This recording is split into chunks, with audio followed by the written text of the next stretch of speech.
নমস্কার বন্ধুরা, education culture YouTube চ্যানেলে তোমাদের স্বাগতম। তো দেখো, আমি কিন্তু অলরেডি তোমাদের ট্রান্সফরমার যে ইউনিটটা রয়েছে সেই ট্রান্সফরমারের টপ 3 কোশ্চেন যেটা কিন্তু পরীক্ষায় আসে সেটা কিন্তু অলরেডি তোমাদের করিয়ে দিয়েছি। তো আজকে আমি মেনলি আলোচনা করব ডিসি জেনারেটরের টপ 3 প্রশ্ন, যেগুলো কিন্তু এভরি টাইম কিন্তু পরীক্ষায় এসে থাকে বা তাদের আসার সম্ভাবনা প্রায় 100% মতো। সেই প্রশ্নগুলো নিয়েই আলোচনা করব। তো এটা তোমরা সাজেশান ভিডিও হিসেবে ধরতে পারো বা তোমাদের ক্লাস ওয়াইজ ভিডিও ধরতে পারো, কারণ জানো তো আমি শুধুমাত্র তোমাকে কোশ্চেনটা দিয়ে দিই এমনটা নয়। এই চ্যানেলে কিন্তু তার তুমি সলিউশান পাবে, যেটা কিন্তু এই চ্যানেলটিকে অন্য চ্যানেলের থেকে আলাদা করে। অনেক চ্যানেল সাজেশান তোমাকে দেবে, বাট সেখানে সলিউশান কিন্তু তারা বলবে না। তো সলিউশান যদি তুমি পুরোপুরি দেখতে চাও তাহলে কিন্তু এই চ্যানেলের সাথে যুক্ত থাকতে হবে। তো আমি যখন জেনারেটর পড়বো তাহলে জেনারেটরে সবার আগে আমাকে একটা জিনিস পড়তে হবে, কি বলো তো, যে ডিসি জেনারেটরটা কিভাবে কাজ করে। ওকে, আর ডিসি জেনারেটরের কনস্ট্রাকশনটা কেমন। তো বাইরে থেকে তোমাকে কেউ বললো যে এটা ডিসি জেনারেটর, তাহলে তুমি বাইরে থেকে দেখে কীভাবে বুঝবে যে এটা ডিসি জেনারেটর। এই প্রশ্নটা কিন্তু পরীক্ষায় আসে, যদিও আমি দেখো তোমাদেরকে কিন্তু প্রশ্ন আলোচনা করব, তার সাথে উত্তর আলোচনা করব, তাই আমি এত ডিটেলসে বলছি। তো কোনো কিছু জানার আগে আমাদের তার ওয়ার্কিং প্রিন্সিপাল বা কার্যনীতি জেনে নিতেই হয়। প্রশ্ন করার আগে একটু আমরা ডিসি জেনারেটরের ব্যাপারে জেনে নিই। তো তোমরা জানো যে জেনারেটর মানে কি করবে, জেনারেট করবে। জেনারেট কি করবে, যেহেতু আমরা ইলেকট্রিক্যাল ইঞ্জিনিয়ারিং পড়ছি বা ইলেকট্রিক্যাল এনার্জি নিয়ে আলোচনা করছি, তাই ইলেকট্রিক্যাল এনার্জি জেনারেট করবে। কি থেকে জেনারেট করবে? মেকানিক্যাল এনার্জি থেকে ইলেকট্রিক্যাল এনার্জি জেনারেট করবে। তো কী বলছে, generator converts mechanical energy into electrical energy. Generator mechanical এনার্জিকে ইলেকট্রিক্যাল এনার্জিতে কনভার্ট করে ইউজিং ইলেকট্রোম্যাগনেটিক ইন্ডাকশান। তো ইলেকট্রোম্যাগনেটিক ইন্ডাকশান বা তড়িৎ চুম্বকীয় আবেশ যে তথ্য রয়েছে তার উপর নির্ভর করে কিন্তু আমাদের জেনারেটর যান্ত্রিক শক্তিকে তড়িৎ শক্তিতে রূপান্তরিত করে। এবার দেখো, আমরা প্রশ্নতে ডাইরেক্ট প্রশ্নতে যাব। যে প্রশ্নটা আসে তোমাদের সেটা নিয়ে আলোচনা করব। এই প্রশ্নটা, ছবিটা তোমরা খুব ভালো করে লক্ষ্য করো। তো আমি আগে ছবিটা তোমাদের দেখিয়ে দিই, তারপরে প্রশ্নটা নিয়ে আলোচনা করব। তো ডিসি জেনারেটরের দেখো বাইরের কিন্তু একটা অংশ থাকে, ঠিক আছে। বাইরের তো তোমার সবসময় একটা হার্ড লেয়ার থাকবে, যেটা কিন্তু ভিতরের লেয়ারগুলোকে প্রোটেক্ট করবে। তো এটাকে সাধারণ ভাষায় বলা হয় এই হচ্ছে, তোমরা অনেক সময় বলে থাকো প্রতিরোধক, ইংরেজিতে বলা হয় ইয়োক। বুঝতে পারলে? এটাকে বলা হয় ইয়োক, যেটা কিন্তু বাইরের যদি তোমার এক্সটার্নাল কোনো প্রেসার, থ্রাস্ট বা এনভায়রনমেন্টাল রাফ কন্ডিশন থেকে বাঁচাবে মেশিনটাকে, সেটা হচ্ছে তোমার ইয়োক।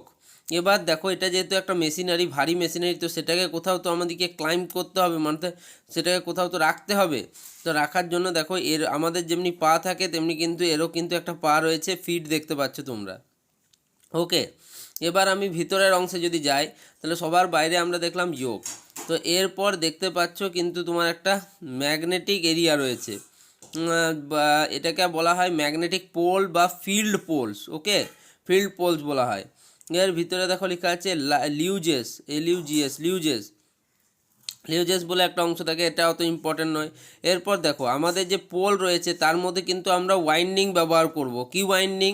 ওয়াইন্ডিং মানে কি? ওয়াইন্ডিং মানে কিছুই না, আমরা যদি একটা তারকে 360-তে রোটেট করা এরকম করে, তাহলে এইটা যেটা তৈরি হচ্ছে, তাহলে এটাকে বলছি ওয়াইন্ডিং। এবার ধরো এটা আমার একটা কোনো কোরের উপরে আছে, তাহলে কিন্তু সেটা আমার হয়ে যাবে। এইখানে আমরা যদি ইলেকট্রিক্যাল এনার্জি দিই তাহলে আমরা জানি যে এখানে ম্যাগনেটিক ফিল্ড উৎপন্ন হবে।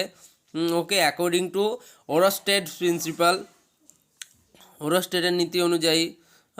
তো এখানে একটা কিন্তু ম্যাগনেটিক ফিল্ড তৈরি হবে, এবং যার ফলে এখানে কিন্তু একটা ইলেকট্রোম্যাগনেটে উৎপন্ন হবে, ইলেকট্রোম্যাগনেট। ওকে, উৎপন্ন হবে। তো সেরকমই ফিল্ড পোলসের উপরে করা হচ্ছে আমাদের ফিল্ড ওয়াইন্ডিং। একইভাবে দেখতে পাচ্ছ একটা আমার আর্মেচার রয়েছে। তো আর্মেচারের ভিতরে কিন্তু কন্ডাক্টর রয়েছে। আর এখানে দেখতে পাচ্ছ একটা শাফট রয়েছে, কারণ আমরা যান্ত্রিক শক্তি দেব তবে তো আমরা ইলেকট্রিক্যাল এনার্জিতে কনভার্ট করব। মেকানিক্যাল এনার্জি ইলেকট্রিক্যাল এনার্জিতে কনভার্ট করবে, তার জন্য আমাদের শাফটে কী করতে হবে, যান্ত্রিক শক্তি বা মেকানিক্যাল এনার্জি ইনপুট করতে হবে। কমিউটেটর রয়েছে, যারা কিন্তু মেনলি এখানে যে এসি কারেন্ট তৈরি হয় সেটাকে ডিসিতে কনভার্ট করে, কমিউটেটরের কাজ। তো মোটামুটি এই ছবিটা তোমরা দেখে নাও, এটা কিন্তু পরীক্ষায় আঁকতে দেয় অনেক সময়।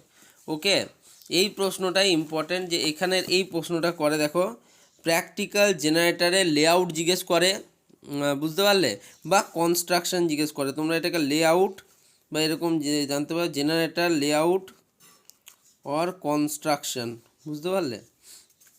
দেখো কি বলছে, the simple loop generator has been considered in details merely to bring out the basic principles underlying construction and working of actual generator illustrated.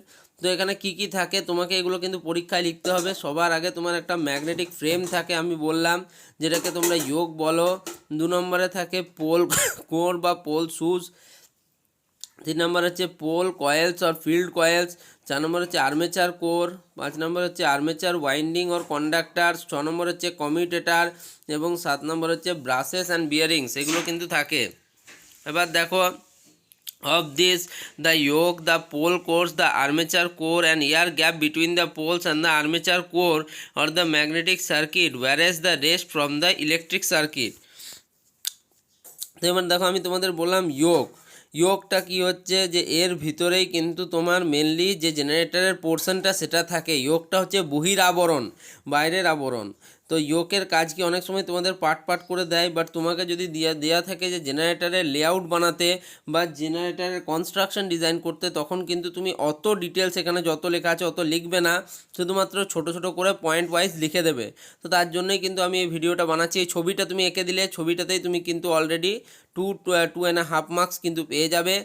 And যদি এর মধ্যে যে কনস্ট্রাকশনে যে জিনিসগুলো রয়েছে সেগুলো সম্বন্ধে একটু একটু লিখে দিলে কিন্তু বাকি নাম্বারটা খুব সহজে তুমি পেয়ে যাবে। যেহেতু তোমরা জানো যে 8 মার্কসের কোশ্চেন আছে, তো এরকম কোশ্চেন আসলে একটা কোশ্চেনেই তোমার 5 মার্কস থাকবে, বুঝতে পারলে। নেক্সট দেখো, যোগ কি বলছে, আমি বললাম দ্য আউটার ফ্রেম অর যোগ সার্ভ ডাবল পারপাস। আমাদের যে বাইরের যে আউটার ফ্রেম, সেটা কিন্তু দুটো জিনিস প্রোভাইড করে। দুটো জিনিস, 1 নম্বর কি প্রোভাইড করে, it provides mechanical support for poles and acts as a protecting cover for whole machine. তো মেশিনের যে ভেতরের যন্ত্রাংশ আছে সেটাকে বাইরের এনভায়রনমেন্টাল ইস্যু বা বিভিন্ন ধরনের স্ট্রেস, স্ট্রেন, প্রেসার থেকে রক্ষা করার জন্য কিন্তু এটা কাজ করে। এবং তাছাড়াও এটা কিন্তু, যে এখানে আমরা যে ফিল্ড পোলসগুলো ব্যবহার করছি, দেখো যোগের ভিতরে আমাদের যে field poles, field winding, armature, conductor, brush, এগুলো সবাইকে কি করছে, এ কিন্তু স্ট্রেংথ প্রদান করছে বা মেকানিক্যাল সাপোর্ট প্রদান করছে। 2 নম্বর, it carries the magnetic flux produced by the poles. তো এখানে পোলে যে ম্যাগনেটিক ফ্লাক্স তৈরি হয়, তো ম্যাগনেটিক ফ্লাক্সটাকে যাওয়ার জন্য তো একটা পাথ দিতে হবে, তো সেই পাথটাকে সাহায্য করে কে, যোগ। Next, pole cores or pole shoes, the field magnet consist of. এখানে আমরা দেখতেই পারলাম যে ফিল্ড পোলস বা ফিল্ড পোলস কোর্স থাকে, pole cores and pole shoes. The pole shoes serve two purposes. এখানে আবার যে আমাদের পোল শু রয়েছে সেটা আবার দুটো কাজ করে। কি কাজ করে, এক, they spread out the flux in the air gap and also being of larger cross section reduce the reluctance of the magnetic flux.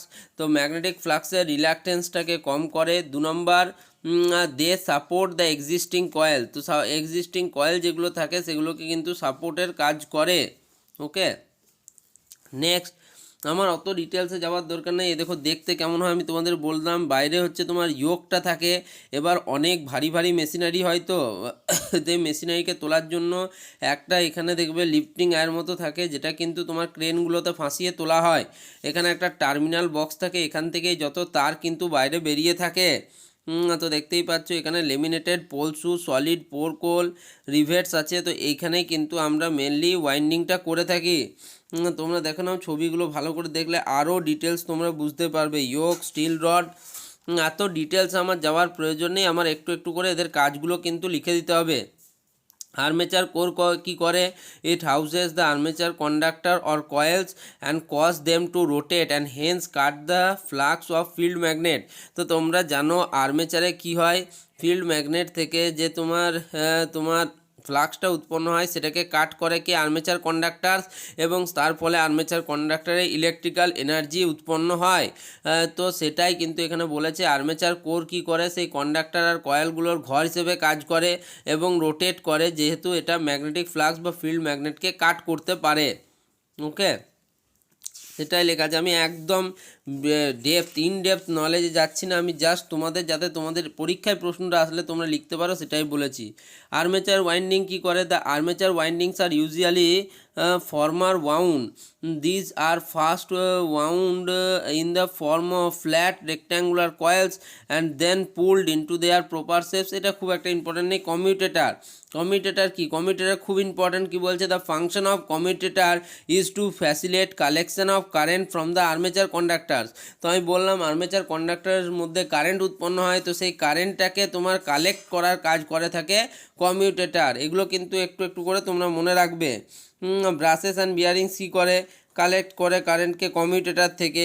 এগুলো মেনলি কার্বন দ্বারা তৈরি হয়। এই প্রশ্নটা পরীক্ষায় বহুবার করে যে ব্রাশেস কার্বন দিয়েই তৈরি হয়, অন্য কোনো মেটাল দিয়ে কেন তৈরি হয় না। তো সেটা নিয়ে কিন্তু ডিটেলসে পরে আলোচনা করে নেবো আমরা। ওকে, তো সেটা তোমাদের পরীক্ষার আগে সেটাও আলোচনা করে দেব। বাট এই প্রশ্নগুলো আসে, আমি তাই তোমাদের বললাম পোল পিচ কন্ডাক্টার এগুলো খুব একটা ইম্পর্ট্যান্ট নেই। তো এখানে তুমি দুটো তিনটে করে কিন্তু সেটা বলে দিতেই পারো, তাহলে কিন্তু এই প্রশ্নটা এখানেই শেষ করছি, ফার্স্ট প্রশ্নটা। তো নেক্সট কি প্রশ্ন আসে? প্রশ্ন আসে তোমাদের জেনারেটরের। প্রথম প্রশ্ন আমি বলে দিলাম যে কনস্ট্রাকশন বা লেআউট অফ ইলেকট্রিক্যাল জেনারেটর, এটা আসে। এবার দেখো অনেক সময় লসেস থেকে প্রশ্ন আসে পরীক্ষায়। তো মেনলি দেখো তোমার আর্মেচার যেটা রয়েছে, যেখান থেকে তোমার বললাম কারেন্ট উৎপন্ন হয়, সেই আর্মেচারে মেনলি দুই প্রকার লস হয়। একটা হচ্ছে হিস্টেরেসিস লস আর একটা হচ্ছে ইডি কারেন্ট লস বা আয়রন লসেস ইন আর্মেচার বা লসেস ইন আর্মেচার। এটা কিন্তু পরীক্ষায় প্রশ্ন আসে ভিভিআই। তো হিস্টেরেসিস লস হয়। তো কী বলছে? হিস্টেরেসিস লস কী জন্য হয়? This loss is due to the reversal of magnetization of the armature core. তো আমরা জানি আর্মেচার কোর যেহেতু রয়েছে, সেই আর্মেচার কোরে কিন্তু কারেন্টের রিভার্সাল হয়, অর্থাৎ কারেন্ট কিন্তু বা ম্যাগনেটাইজেশন একই দিকে হয় না। কারণ তোমরা জানো যে যেহেতু তোমার কোরগুলো সেগুলো রোটেট করছে, সেহেতু কোনো এক সময় কোনো একটা কোর নর্থের সামনে আসে, আবার কোনো একটা কোর সাউথের সামনে আসে। একইভাবে 360 ডিগ্রি পর সেটা আবার কিন্তু উল্টে যায় 180 ডিগ্রির পর। তাহলে সেক্ষেত্রে কি হয়? তোমার রিভার্সাল হতে পারে। তো এর ফলে এখানে কিন্তু হিস্টেরেসিস লস দেখা দিতে পারে। তো হিস্টেরেসিস লসের এই যে ফর্মুলা থেকে পরীক্ষায় প্রচুর প্রশ্ন আসে। W of H equals to eta into B max to the power 1.6 F into V watts, যেখানে ভি হচ্ছে volume in the core, volume of the core in metre cube. Eta equals to Steinmetz hysteresis coefficient. এটা কিন্তু পরীক্ষায় দেওয়া থাকবে, কোনো চাপ নেই, এই ভ্যালুটা নিয়ে তোমাদের কোনো চাপ নেই। আর বাট ফ্রিকোয়েন্সি এবং ভোল্টেজ ভলিউম তুমি কিন্তু পেয়ে যাবে, এগুলো তোমাদের পরীক্ষায় দেওয়া থাকবে। তো তোমাদেরকে কিন্তু এটা বার করতে হবে, এরকম সোজা প্রশ্ন পরীক্ষায় আসে। আর ইডি কারেন্ট লস কী জন্য হচ্ছে? When the armature core rotates it also cut the magnetic flux, hence an EMF is induced in the body of the core according to the laws of electromagnetic induction. This EMF through small set up large current in the body of the cord due to small resistance. This current is known as ED current. এখানে কিন্তু একটা ED current form করে, যেহেতু armature কোরটা আমার rotate করছে, সেহেতু এখানেও কিন্তু একটা ম্যাগনেটিক ফ্লাক্সকে কাট করে, যার ফলে কিন্তু এখানে ইএমএফ ইন্ডিউসড হয়। তো তোমরা যদি আরও ডিটেলসে জানতে চাও তবে আমি বলে দেবো তোমাদেরকে, বাট আশা করছি এই যে লসেসগুলো কী জন্য হয় এইটুকু লিখলেই যথেষ্ট। ওকে, তো এই যে ইডি কারেন্ট লস এইটুকু, ঠিক আছে, এইটুকু লিখলেই তোমার যথেষ্ট। আর এই যে ফর্মুলাটা মনে রাখবে, এর থেকে অঙ্ক আসে W of eddy current loss equals to K into B max square F a square T a square V square watt, যেখানে বি হচ্ছে বি ম্যাক্স মানে বুঝতেই পারছো ম্যাক্সিমাম ফ্লাক্স ডেন্সিটি সমান বি সমান flux density into equals to flux per এরিয়ার মধ্যে কতটা ফ্লাক্স উৎপন্ন হচ্ছে। Small fs equals to frequency of magnetic reversal, small t equals to thickness of each lamination and V equals to volume of armature core. তাহলে total loss DC জেনারেটরে কী কী হয়? তোমাকে অনেক সময় পরীক্ষায় প্রশ্ন আসে total loss in DC generator. তাহলে এখানে আমরা পাচ্ছি কপার লস, যেখানে armature copper loss I square R, এখানে হচ্ছে আই অফ এ মানে আর্মেচারেই তো কারেন্ট উৎপন্ন হয়, তাহলে I A of square I A square R A, ঠিক আছে, এটা কপার লস হলো। নেক্সট হচ্ছে তোমার ম্যাগনেটিক লসেস আর মেকানিক্যাল লস। ম্যাগনেটিক লসের মধ্যে আমি তোমাদের বলেই দিলাম আয়রন লস, যার মধ্যে হিস্টেরেসিস লস এবং eddy current loss, hysteresis loss and eddy current loss. আর তারপর তোমরা মেকানিক্যাল লসেসের মধ্যে সেখানে ফ্রিকশন বল বেয়ারিং রয়েছে, সেখানে কিছু ফ্রিকশনাল লস হয় এবং এয়ার ফ্রিকশন বা উইন্ডেজ লসেস হয়। তাহলে দেখো তুমি এই কার্ভটা মনে রাখবে যে total loss equals to copper loss, iron loss, mechanical loss. Copper loss থেকে হচ্ছে armature copper loss, shunt copper loss, series copper loss. Iron loss থেকে হিস্টেরেসিস অ্যান্ড ইডি কারেন্ট। আর মেকানিক্যাল লস যেটা, সেখান থেকে হচ্ছে ফ্রিকশন অ্যান্ড উইন্ডেজ। তো এই কন্ডিশন অফ ম্যাক্সিমাম এফিসিয়েন্সি, তো এই প্রশ্নটাও কিন্তু পরীক্ষায় বহুবার কিন্তু এসছে ভিভিআই। তো ম্যাক্সিমাম এফিসিয়েন্সি এবং তোমাদের EMF equation, back EMF equation, back EMF, এই প্রশ্নগুলো প্রচণ্ড ইম্পর্টেন্ট। এই দু তিনটে কিছু প্রশ্ন রয়েছে যেগুলো আসবে। তো দেখো, জেনারেটরের আউটপুট কি হবে, সবসময় ভিআই হবে। জেনারেটরে আমরা পাবো অ্যাপারেন্ট কারেন্ট, ঠিক আছে, ভিআই, অ্যাপারেন্ট পাওয়ার ভিআই পাবো, ঠিক আছে। এটা দেখে নাও ভালো করে, খুব ভালো করে বুঝে নাও। জেনারেটরের ইনপুট আমরা কি জানছি, ইনপুট হচ্ছে আউটপুট যেটা আমরা পাচ্ছি, প্লাস কিন্তু লস হয়ে যায়। তোমরা জানো জেনারেটরের মধ্যে যে আমরা ইনপুট দিচ্ছি সেটা কিন্তু কিছুটা আউটপুট উৎপন্ন হয় এবং তা কিছুটা লস হয়ে যায়। আউটপুট আমরা পেলাম অ্যাপারেন্ট পাওয়ার হিসেবে ভিআই, প্লাস আমার লসেস কি হলো, সবার প্রথমে হচ্ছে আমার কপার লস। তো কপার লসকে আমরা বলছি IA square R A, plus আমার হচ্ছে তোমার কি কি লস আমরা দেখলাম, প্রথমে হচ্ছে কপার লস, তারপর হচ্ছে আয়রন লস। তো সেখানে কিন্তু আয়রন লস এবং কপার লস আমরা দেখতে পাচ্ছি। তো ভিআই প্লাস এখানে যে তোমার কপার লস দেখতে পাচ্ছি, সেখানে আমি বললাম সিরিজ কপার লস অ্যান্ড হচ্ছে শান্ট কপার লস। তো সিরিজ কপার লসকে আমরা আই লিখেছি, প্লাস শান্ট কপার লসকে আমরা লিখেছি আইএসএইচ, তার whole square R A plus WC, মানে এটাকে আয়রন লসটা।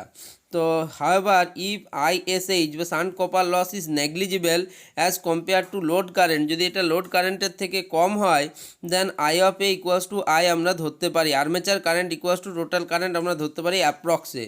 এখন আমরা জানি এফিসিয়েন্সি মানে হচ্ছে ইটাই সবসময় কী হয়, আউটপুট বা ইনপুট, কত তুমি আউটপুট পেলে আর কতটা তুমি ইনপুট দিয়েছিলে। তো ইনপুট তুমি জেনারেটর ইনপুট থেকে পেয়ে গেলে যে VI plus IA square R A plus WC, আর আউটপুট আমার হচ্ছে ভিআই বেরোয়। তাহলে VI plus I square R A plus WC.